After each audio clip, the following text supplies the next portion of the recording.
जय हिंद दोस्तों, कैसे हैं आप सब। उम्मीद करती हूँ आप बिल्कुल ठीक होंगे और मैं भी बिल्कुल ठीक हूँ। आप सबकी दुआ है। देखिए, एक बात मैं आपको बताती हूँ। ढूंढा उन्हीं लोगों को जाता है जो खो गए होते हैं। ठीक है, जो लोग अपनी मर्जी से अपना घर छोड़कर भाग जाते हैं और खोने का ढोंग करते हैं, उनको हम चाहकर भी वापस नहीं ला सकते। ठीक है, ये बात मैंने बोली है अपने भक्त भाइयों के लिए, जिनको कि देश के सारे हालात जो हैं वो दिख रहे हैं। उनको सब कुछ समझ में आ रहा है कि जो हो रहा है वो सब गलत हो रहा है, लेकिन फिर भी वो हमको आपको वो परेशान करेंगे। वो आपसे बेफिजूल के सवाल जवाब करेंगे, आपका मानसिक संतुलन बिगाड़ने की कोशिश करेंगे। मैं आप सभी से एक बात कहना चाहती हूँ, मैंने अभी पोस्ट भी किया है। सबसे पहले तो इन लोगों को इग्नोर कीजिए आप लोग। ठीक है, इनको इग्नोर कीजिए, क्योंकि ये वही लोग हैं जिनको हकीकत तो दिख रही है, लेकिन ये अपनी भक्ति में इतना ज्यादा लीन है और ये अपने आप साबित करना चाहते हैं कि कितने बड़े भक्त हैं। तो कोई बात नहीं, वो उनको वो करने दो। ठीक है, आप ये कीजिए कि पहले सबसे तो जो मैंने एक सफाई अभियान चालू किया है फोन से और सोसाइटी से, समाज से तो हम बाद में करेंगे। सबसे पहले अपने फोन से इनकी सफाई कीजिए। दूसरी बात, मैं ये नहीं कहती कि आप किसी को ब्लॉक कर दो, आप किसी से बात नहीं। आप इनको अपने लेवल पे समझाने की कोशिश करो, जितना आप कर सकते हो आप करो उनके लिए, लेकिन एक लिमिट तक ही समझा सकता है कोई किसी को। जब तक उनको समझ में आ जाए, अगर आपकी बात समझ में आ जाए तो ठीक है, नहीं तो आप क्या कीजिए भाई, नमस्ते। ठीक है, क्योंकि अगर हम एक ही जगह अटक जाएंगे, शायद हम आगे ना बढ़ पाए, हम अपने देश के हालातों को ना सुधार पाए, हम शायद अपना जो जिंदगी का जो कीमती समय है वो हम इधर उधर खराब करें। उससे अच्छा है हम सही एक दिशा की ओर चलें, सभी एक डायरेक्शन की ओर चलें, क्योंकि देश को इस समय जरूरत है हम सबकी, हम जैसे जागरूक लोगों की, जो कि समझ पाते हैं, हर चीज को समझते हैं कि देश के जो हालात है वो क्या है एक्चुअल में। अब देखिए, सबसे बड़ी बात, जिस तरह से मूर्ति, हमारे शहीदों का जो अपमान किया गया है रात के अंधेरे में।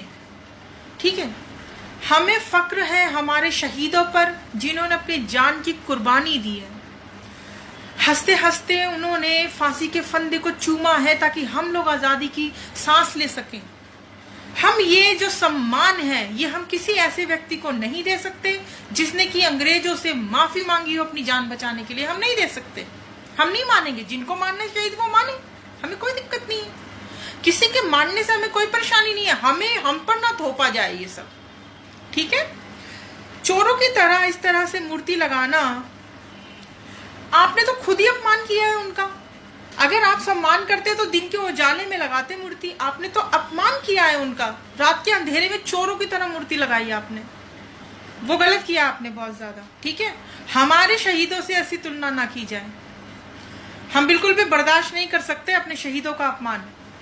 ठीक है, हमारे देश का तो बेड़ा गर्क कर ही चुके हैं आप लोग, अब हमारे शहीदों का अपमान ना करें। दूसरी बात, दिल्ली में अमन शांति है, बिल्कुल सुकून है। थोड़े समय पहले मंदिर में एक तोड़फोड़ करके कुछ कोशिश की गई, माहौल को थोड़ा सा खराब करने की कोशिश की गई, वो नाकामयाब हुई, क्योंकि दिल्ली की जनता जो है वो थोड़ी समझदार है, जागरूक है, और राज्यों के हिसाब से थोड़ी सी मैं जागरूक मानती हूँ दिल्ली की जनता को। तो एक नया प्रोपेगेंडा अभी लेकर चले आए, मंदिर तोड़ दिया, सुप्रीम कोर्ट का ऑर्डर है। अरे ये सब हो क्या रहा है देश में। राम मंदिर बनाने वाले लोग, जो राम मंदिर का आप वादा करके आप सत्ता में आए थे, मंदिर बनाना तो दूर की बात है, आप मंदिर तोड़ रहे हैं। ये क्या कर रहे हैं आप लोग। देश का माहौल क्यों खराब किया जा रहा है, इस बात का जवाब हमें चाहिए। बेरोजगारी का जो आंकड़ा है हमारे देश में, अब हमारी सरकार ने एक और फरमान जारी किया है आपके और हमारे लिए। अब हमें बेरोजगारी का आंकड़ा सरकार से नहीं मिलेगा, हम नहीं जान पाएंगे कि हमारे देश में क्या बेरोजगार कितने हुए, क्या वो देखिए। लेकिन एक आंकड़ा तो हमें पता है कि पिछले 45 सालों का आंकड़ा जो है वो टूट चुका है, रिकॉर्ड वो टूट चुका है बेरोजगारी में। रोजगार मिलना बहुत ही दूर की बात है, लोगों का रोजगार छीना गया है इस सरकार में। ठीक है, जो लोग हैं, आम जनता है, उनके अधिकारों का हनन किया जा रहा है। जिस तरीके से आरटीआई में संशोधन किया गया, हमारे हाथ काटे जा रहे हैं, हमारे जो हाथ है वो काटे जा रहे हैं, जो कि बहुत ही सोचने वाला विषय है। दूसरी बात ईवीएम को लेकर, देखिए ईवीएम को लेकर जिस कंपनी, जिस देश ने ईवीएम को बनाया है, ठीक है, जब वो उस पर विश्वास नहीं करती तो हम ईवीएम पे कैसे विश्वास करें, पहली बात।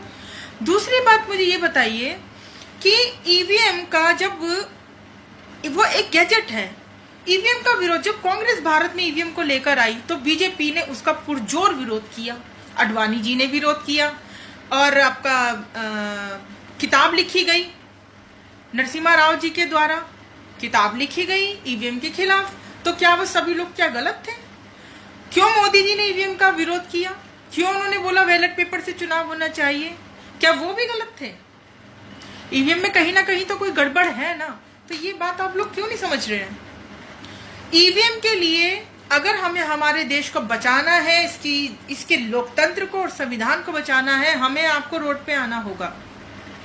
ईवीएम के बैन की इस मुहिम में हम सबको निकल के आना होगा और सबको जुड़ना होगा, भारत को एक होना होगा।